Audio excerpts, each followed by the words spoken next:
Shabbat Shalom. Before I get into it, I just want to say one more time, and please join me, a thank you and a mazel tov to Kol Yaladim. Would you guys stand up one more time so that we can see your faces? Give you a round of applause. Thank you. And thank you, Cantor, for working with them. So let's get down to it and consider this week's Torah portion, Vayetze. The Genesis family narrative continues with Jacob. The short version is Jacob wants to marry Rachel, but due to trickery by Rachel's father, Laban, Jacob ends up marrying her sister Leah instead.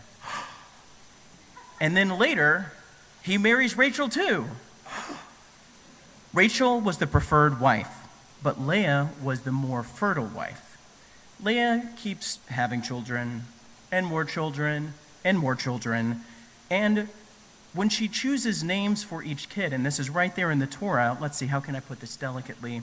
She rubs it in Rachel's face that Rachel hasn't had any children yet, each child being named something more increasingly to do with gratitude and showing off.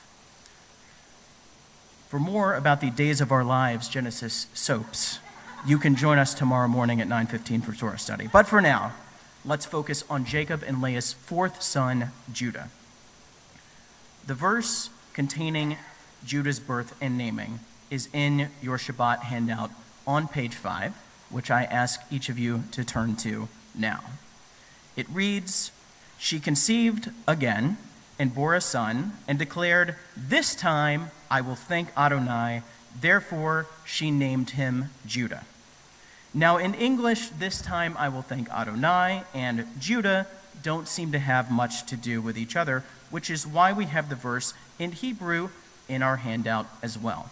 "Vatahar od vateled ben vatomer, hapa'am odeh et Adonai, al kain kara shemo Yehudah." So I want to draw your attention to the two bold words in the verse. There's arrows pointing to each one on the handout. I spent lots of time on this. The first bold word, odeh, means "I will give thanks." And the second bold word is the name Yehudah, Judah.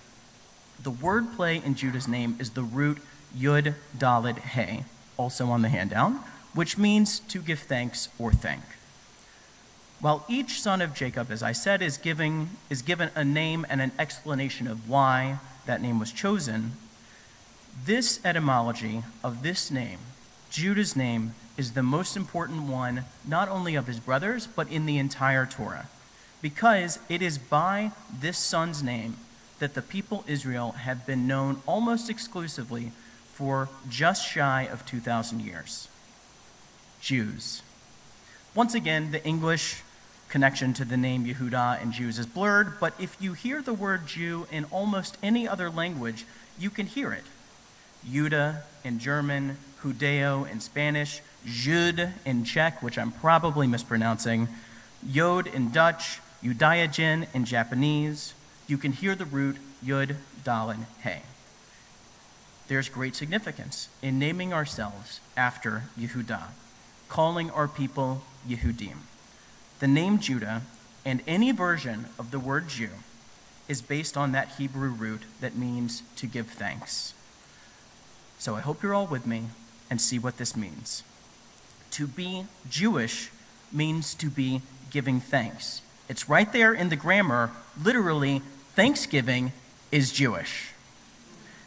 You might have learned growing up that Thanksgiving was American and has to do with pilgrims, feasting in peace with indigenous peoples, and being thankful together for the plenty of the harvest. And well, yes, that is technically true. But grammatically, Thanksgiving is more Jewish than bagels and blintzes. Just look at the handout. It's completely clear. Celebrating Thanksgiving is American and Jewish. So wordplays aside, the holiday of Thanksgiving actually is very Jewish for much more than grammatical reasons, though I have to say the grammar should be enough for anybody. I would like you now to turn into your prayer books. Go ahead and turn into your prayer books to page 139, especially our Benot Mitzvah aren't paying attention. I can see you guys right here. Lindsay? I want you two especially to turn to page 139. Modima Nachnu, the double spread on this page, 139, is a prayer that is found in every service that we have, every Jewish service. Modima Nachnu is a prayer for giving thanks. And Chloe and Lindsay will be leading us in this prayer tomorrow. So in preparation, I want the two of you to look at the columns on the side of the page, and you'll see a list of words. That's the order of the prayers in the service. And on both sides, in Hebrew and English, you'll see a word that is bold. You see the bold word?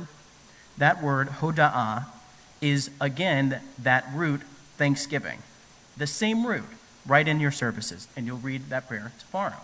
Okay, everyone, please close your prayer books. Jewish blessings of thanks aren't only in formal services like tonight and tomorrow morning, though.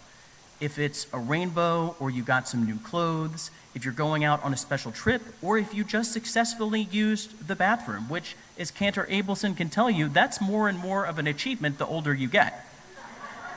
Judaism has a specific thank you prayer for each one of these events. The rabbis tell us that even on an ordinary day, even on a bad day, there are 100 guaranteed reasons to say thank you. If you need another reason, how about this? Thanksgiving is so Jewish that the pilgrims stole it from us in the first place.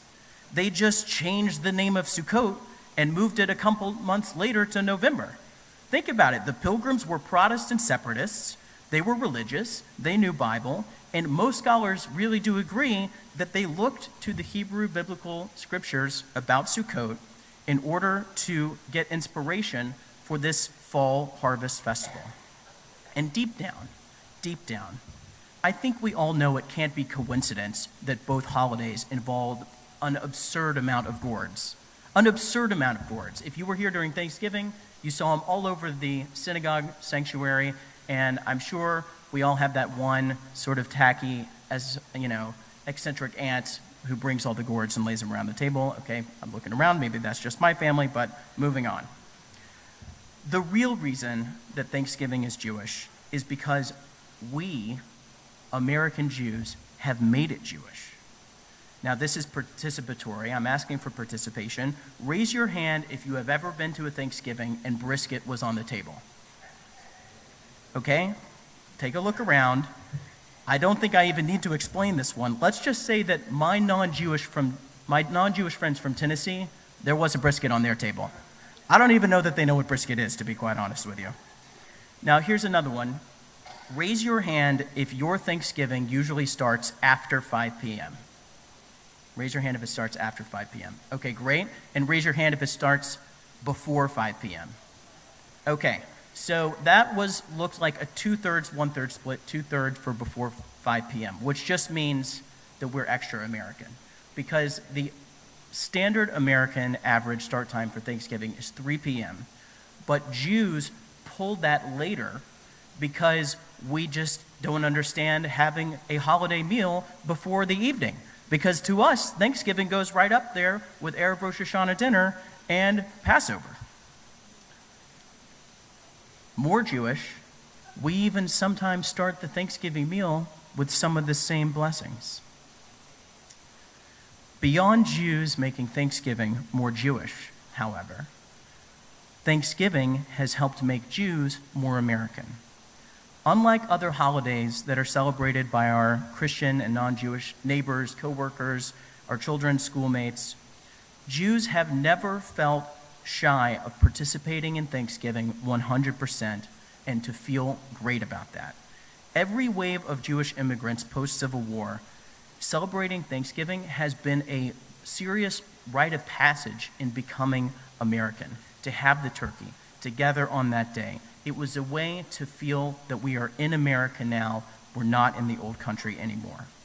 So this Thanksgiving, I want to ask you to reinforce the interconnectedness of our religious and national values, to strengthen our identity as American Jews, especially in a time of such division, of such national turmoil. let's allow this holiday to connect Jews and Thanksgiving on a deeper level, even deeper than a grammatical level. I encourage you, take an extra moment and say Hamotzi. Take a moment, you can even take a prayer book to do it, I won't tell anyone, and read Modim Anachnu on Thursday at your Thanksgiving table. You can do it between the main course and dessert if it's too much up front with your stomach. Or perhaps there's another Jewish reading that you might find meaningful. If you look at the handout on page 4, I put one of my favorite Jewish readings about giving thanks at the top, and there's a link at the bottom that will take you to a website with dozens and dozens of readings. Also, take the time to tell the people that you're with on Thanksgiving that you are grateful for them.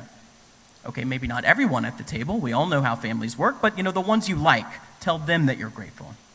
But most importantly, take time to give someone else a reason to give thanks. Donate or volunteer at a local food bank. Or, of course, if you've been around me for more than 5 seconds in the last week, you are aware that this Sunday at 10 a.m. is a great opportunity to give someone else a reason to say thank you. Rise Against Hunger is always the Sunday before Thanksgiving for a reason. And this Sunday we'll be making 40,000 meals that will go and be shipped internationally to children who face hunger every day. And when we give those meals out in schools, we keep those kids in school and getting an education. And everybody in this room, you are invited personally from me, as well as your friends and your family, to join us. Online registration is closed, but you can absolutely just walk in on Sunday. I'll limit it to just one personal story. These meals go to kids like a 10-year-old, and this is a total phonetic coincidence, a 10-year-old from Madagascar named Israel. She went from being uneducated, did not know how to read or write, did not know how to do math, and hungry every single day, to being full, to being physically well, and is now one of the top 5 kids in her entire school. There's 1.5 million other kids just like Israel who count on the meals that we and other communities make every single day. So whether it's this Sunday at Rise Against Hunger or this Thursday at your own or someone else's Thanksgiving table, I would like for you to remember that an activity is Jewish not because it is something that only Jews do, like our own holidays or like Shabbat. An activity is Jewish when it reflects Jewish teachings and Jewish values. The principles behind our American holiday of Thanksgiving, setting time aside to express gratitude, embracing and welcoming the stranger, sharing and celebrating with people from whom we ourselves are different, those are core Jewish values. So let's embrace and recognize the connection between our faith and our country. Let's meet the challenge of making this Thanksgiving thoughtful and genuine, American and Jewish. And now, before we conclude, I have one final means to demonstrate just how Jewish Thanksgiving is. You take one more look. You can look at mine if you don't want to look yourself, at the biggest Hebrew word on the page in the handout, hodu. Hodu means to give thanks in Hebrew. Hodu is the root of thanksgiving. But in modern Hebrew, hodu is also turkey. Coincidence? I think not. We continue as we move to conclude our service on page 282. Please rise.